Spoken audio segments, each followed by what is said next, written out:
मैं हूँ सादुल्ला नियाज। और आज हम अपने व्लॉग में बात करेंगे एक बड़े ही हाईलाइटेड इन जो इशू है, जो कि पाकिस्तान लेवल पे तो बड़ा बहुत मेजर इशू बन चुका है। लेकिन पाकिस्तान में चूँकि कोई भी इशू अगर हाईलाइट हो जाता है तो उसकी इंटरनेशनल मीडिया पे भी उस पर बड़ी बहस की जाती है। तो मैं इस टॉपिक पे बात करने से पहले ज़रा इसकी जो इसका बैकग्राउंड है इस इशू का, वो मैं आपसे शेयर करना चाहता हूँ। इससे पहले पाकिस्तान में जो मैं बात करना चाह रहा हूँ, जो इलीगल डिटेंशन की जाती है, सिविलियन की इलीगल डिटेंशन के बारे में मैं बात करना चाहूँगा। चूँकि पाकिस्तान में ये सिलसिला बलूचिस्तान में सबसे पहले शुरू हुआ। लोगों को टेररिज्म के नाम पे, टेररिज्म में इन्वॉल्व होने की वजह से लोगों को किडनैप कर लिया जाता था, इलीगल डिटेंशन उनकी की जाती थी। क्योंकि अगर वो इलीगल एक्टिविटीज़ में इन्वॉल्व हैं तो उनको अदालतों में पेश किया जाना चाहिए, लेकिन अदालतों में उनको पेश नहीं किया जाता।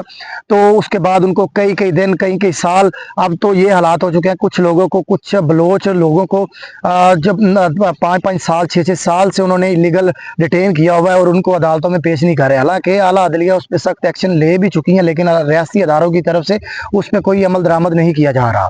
पहले ये सिलसिला बलूचिस्तान में शुरू हुआ था, वहीं पे ये सिलसिला चलता रहा, लेकिन अब चूंकि ये पंजाब और KPK में भी ये सिलसिला फैल चुका है, सिंध में भी ये सिलसिला शुरू हो चुका है। तो मैं आज जिस इंसिडेंट की वजह से इस टॉपिक पे बात कर रहा हूँ वो ज़रा ये बैकग्राउंड बताना ज़रूरी था। अब आते हैं हम अपने जो मेन इंसिडेंट है, जो कि कुछ दिन पहले पेश आया।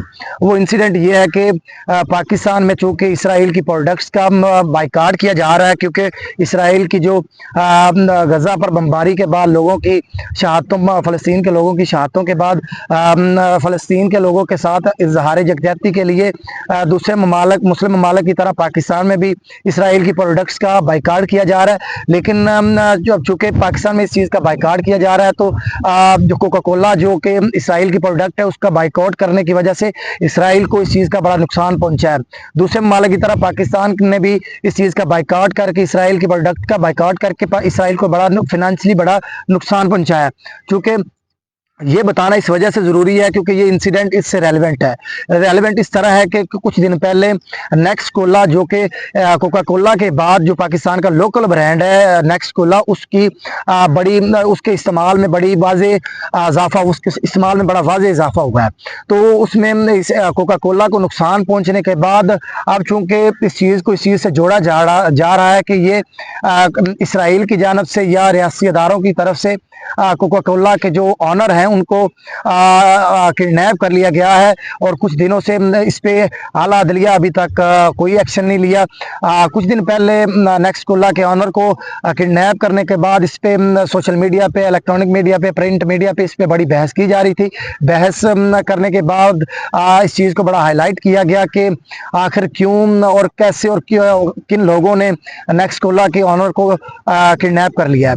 तो कुछ दिन पहले नेक्स्ट कोला के ऑनर को गिरफ्तार किडनैप करने के बाद आज एक सोशल मीडिया पे पोस्ट चल रही थी जिसमें ये बताया जा रहा था कि नेक्स्ट कोला के डिप्टी मैनेजर और जनरल मैनेजर को भी किडनैप कर लिया गया है। तो ये पाकिस्तान के लोगों के लिए, ये हमारे अमन के लिए, ये रियासीदारों की तरफ से अगर ये चीज़ें की जा रही हैं तो ये बड़ा लम्हा फिक्रिया है। और पाकिस्तान का इमेज पहले ही बहुत ख़राब हो चुका है, अगर लेकिन इस तरह की एक्टिविटीज़ करके अगर पाकिस्तान का इमेज मज़ीद ख़राब किया जाएगा तो पाकिस्तान पे इसके बड़े नेगेटिव जो असरात फ्यूचर में नज़र आएंगे। तो रियासी अदारों को इस चीज़ पे होश के नाखून लेने चाहिए, और जो ताकतवर हल्के हैं जो इस चीज़ में इन्वॉल्व हैं उनको भी इस पे ज़रा होश के नाखून लेने चाहिए। पार्लियामेंट को भी जो किडनैपिंग होती है, जो इलीगल डिटेंशन होती है रियासी अदारों की तरफ से, उस पर एक वाज़ेह लेजिस्लेशन करनी चाहिए ताकि लोगों की इलीगल डिटेंशन से लोगों को बचाया जा सके। अदलिया जो कि इस पे एक्शन लेती है, लेकिन एक्शन लेने के बावजूद जो इन्फोर्स एजेंसीज होती हैं, जो जिन लोगों ने इस चीज़ पे अमल दरामद करवाना होता है, जो कि एग्जेक्टिव रोल प्ले करते हैं किसी भी कंट्री में, वो इस चीज़ को इन्फोर्स करवाने में मुकम्मल नाकाम हो चुकी है। तो ये पाकिस्तान की इमेज को ख़राब करने के लिए ये एक्टिविटीज़ की जा रही हैं। चूँकि पाकिस्तान का इमेज पहले ही बहुत ख़राब हो चुका है, ख़राब होने की वजह से दूसरे ममालिक की तरफ से जो पाकिस्तान को फंडिंग है वो भी एक दफ़ा रोक दी गई है। फंडिंग रुकने की वजह से पाकिस्तान में महंगाई बढ़ चुकी है। तो ये सारी चीज़ें एक दूसरे से रेलिवेंट हैं। अगर पाकिस्तान में अमन होगा, लोग सेफ होंगे, सिक्योर होंगे, तो पाकिस्तान का इंटरनेशनल लेवल पे पाकिस्तान का इमेज बेहतर होगा। तो हमारे जो रियासी इदारे हैं, हमारे लिए पार्लियामेंट है, हमारी अदलिया है, इस चीज़ को लेके कोई सॉलिड सोल्यूशन निकालना चाहिए। अगर कुछ लोग टेररिज्म में इन्वॉल्व हैं तो उनको अरेस्ट करके उनको अदालतों के सामने पेश करना चाहिए, उनकी प्रॉपर इन्वेस्टिगेशन होनी चाहिए, प्रोसिक्यूशन को उस पर अपना रोल प्ले करना चाहिए। लोगों को जो इस तरह की एक्टिविटीज़ में इन्वॉल्व हैं उनको सख्त से सख्त सजा दिलवानी चाहिए। और जो पाकिस्तान के पुरअमन लोग हैं जो कि पुरअमन यहाँ पे सरमायाकारी कर रहे हैं, तो यहाँ पे वो इस तरह के जो इंसिडेंट्स होते हैं तो इसके बाद पाकिस्तान में सरमायाकारी भी ख़त्म होने को आ जाती है। तो इस तरह के इश्यूज़ पे पाकिस्तान के लोगों को भी अपना रोल प्ले करना चाहिए। तो मेरी दुआ है कि अल्लाह ताला पाकिस्तान का हामी नासर हो, अल्लाह ताला पाकिस्तान की हिफाजत फरमाए। शुक्रिया।